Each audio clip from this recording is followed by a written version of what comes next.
2 years, 9 months, 1 week, and 6 days ago. Even though that day was almost 3 years ago, I can remember it like it was yesterday. But precious, you may ask, why was that day so important to you? And I would simply answer, that was a day that changed my life. That day, Wednesday, September 5th, 2017, the day I first stepped foot into School of the Future, Brooklyn. As a fearful and insecure 11-year-old, I didn't really know what middle school would bring. I had always watched all the live-action TV shows on Nickelodeon and Cartoon Network about how to survive middle school. I guess they didn't give me the best view of middle school. I had thought things like, oh, people won't like you if you're a weird kid, people won't like you if you're not popular, people won't like you if you're a nerd and all that. I now know that those views at the time were very dumb, but I was 11 at the time and gullible, so what do you expect of me? Since I didn't really want to make a bad first impression with anyone, I just decided not to make an impression with anyone at all. I avoided talking to anyone and social interaction. But I guess that wasn't the best thing to do, because at the end of the day, I looked back at everything and I saw that everyone, even my sister Toby, had her own group of friends. And I guess I became envious of them. So I vowed that the next day I came to school, I would at least talk to someone. And I did better than that. The next day I came back, I made 3 friends, 2 of which I still talk to today. After that, 6th grade went rather smoothly. Well, as smooth as it could go, since it was 6th grade. There were a few bumps in the road, but it was nice overall.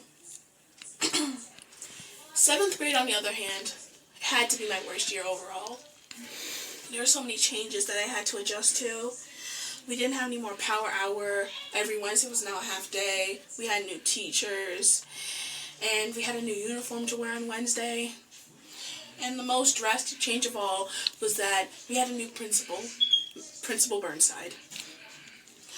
Mr. Burnside, also known to some students as Mr. Burn or Mr. Sideburns, he saw that our school had potential. He wanted the school and everyone in it to be something better than we were. And him, along with all the amazing staff members, they started to do just that. And even though 7th grade was one of my worst years, I really didn't like it overall.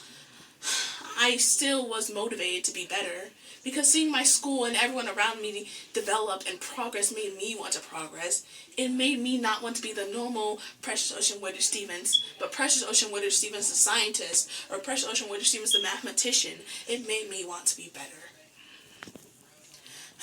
8th grade had to be my best year out of all of them. Everyone was chill, nice, and all I had to do was keep my grades up so I can graduate and get on out of here. But no matter how happy I was and how much fun I had at everyone, there's this one thing in the back of my mind that just kept holding me back. And that one thing was, once I graduated, I wouldn't be able to go back to any of this. Once I graduated, I wouldn't be able to fool around Mr. Weeks. I wouldn't be able to tell science jokes to Miss Gonzalez. I wouldn't be able to go to GSA with Miss Farley, Miss Bauman, and Miss Z. So that's why, in this essay/speech, I want to thank every single one of you.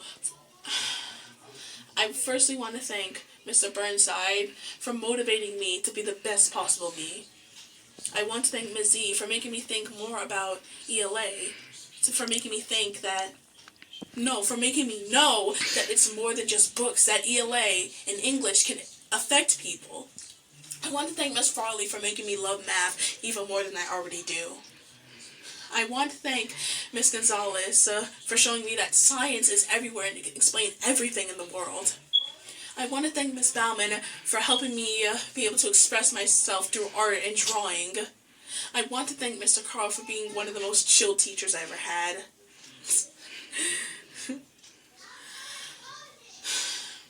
I want to thank Miss Herbert and Miss P for supporting me at my lowest times. And I want to thank every single one of you, my classmates, my peers. I want to thank all of you for being at my side for these 3 years I've been in the school. I love every single one of you, and it hurts my heart to see that we have to move on and go. But you know what they say, life goes on, and I'm not going to be left behind.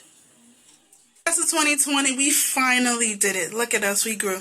The kids that I see before me are not sixth graders, but kids of the future. Future lawyers, doctors, activists, and so much more. And if you don't feel that way, let me tell you a story.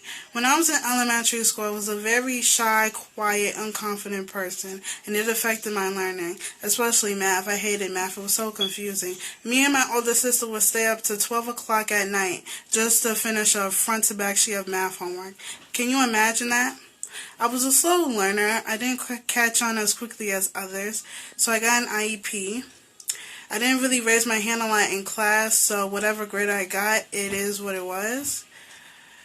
Me and my mom would always go to parent-teacher conferences, and the teacher would always be like, you know, Toby, you're a good kid, but she's very shy and timid and doesn't participate, and then they would show her my IQ, and it would be very below. That's how I was a mustard seed, which means very close, and getting left back, but I'm so thankful that I didn't. When 5th grade was over, I wanted to reinvent myself and make me a new person, upgrade. But unfortunately, that didn't happen in middle school. I got bullied a lot, and my confidence and self-esteem went down. Until I met a special person, Miss Herbert. She helped me every week with my confidence and helped me build it up and stand for myself and know what type of person I am and value my feelings. So I would like to thank her. I would also like to thank Miss G for giving me a part in her music festival. Even though I'm not the most confident person, I thank you. I would also like to thank Miss Farley and Mr. Lucent for helping me in math, even though I'm not the best at it and I ask a lot of questions. Thank you for taking the time to answer them and to make sure I understand the words so I can help other people. I would also like to thank Mr. Burnside. Thank you for giving me the resources that I need to become the person I am today and to want to be successful. You gave me the resources, advice, and knowledge for me to know that I can go anywhere if I put my mind to it. So thank you. And I would lastly like to thank the teachers from last year and the year before. Thank you, and you helped me. And just thank you for taking your time with me and just making sure I know the work. So I thank you. I would also like to thank my family. Thank you, Mommy, for always loving me and treating me like I was your day one. And thank you for taking me into your home and just caring for me and making sure I have a good education, and I love you. I would also like to thank my older sister, Tawana. Thank you for giving me the knowledge I need for life in school. You taught me to always put effort into everything I do, especially the things that I'm passionate about. So thank you. And I would also lastly like to thank the rest of my family. Thank you for accepting me and loving me and taking care of me. I love you. I would also like to thank my friends. Thank you, Kimberly, for being my friend and always being by my side no matter what. Because of you, I'm where I am today. So thank you and loving me and accepting me for my weirdness. I would also like to thank Constance. Thank you for being my math buddy in math class. You always challenged my brain in a good way, and you taught me new things, and thank you. I am also sorry about your ear because I yelled in it 2 times, but thank you. For the rest of my colleagues, I would like to thank you. I would deeply cherish you in different ways. And the last advice that I would like to give to Class 2020 is just believe in yourself and you can go anywhere. Thank you and bye. Wow. I want to congratulate everyone for making it through high school and being able to graduate and be here. So I transferred to SOF in March of the 2018 to 2019 school year, and I quickly adapted to like everyone around me, and I just knew that it was like a safe community. The teachers and the staff that I've met have been really like nice and encouraging, and some days students need that, because I know for me, some days I just didn't want to come to school, or didn't want to do the work, or didn't think I was able to do it. But there were things to think about, like my future, if I was going to be able to get into a good high school. I thought about my family, because I know my dad wouldn't condone me giving up. So I kind of had no choice but to push myself and get what I needed to get done. Lately, there's been a global pandemic, and we all had to go under quarantine, and that was a setback, but I'm happy that we still got the chance to get online and do work and still communicate and get our responsibilities done, because that's really important for the future.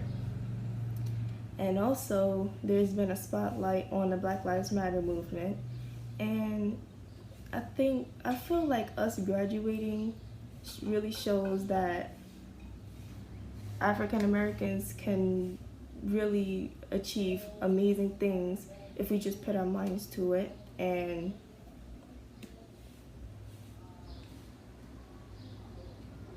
what did I forget? Oh my god. And our graduation is the result of our hard work. So I'm really proud of everyone for being able to graduate because it shows that you really cared about basically your future. I wish that we could be together, that we could have been together for like this special moment, but I'm happy that we still found a way to be able to connect with each other through this special time. So once more, I'm really proud of everyone, and I want to congratulate you all again. And because we're literally living history, so I hope nothing but a smooth sailing as we go through high school.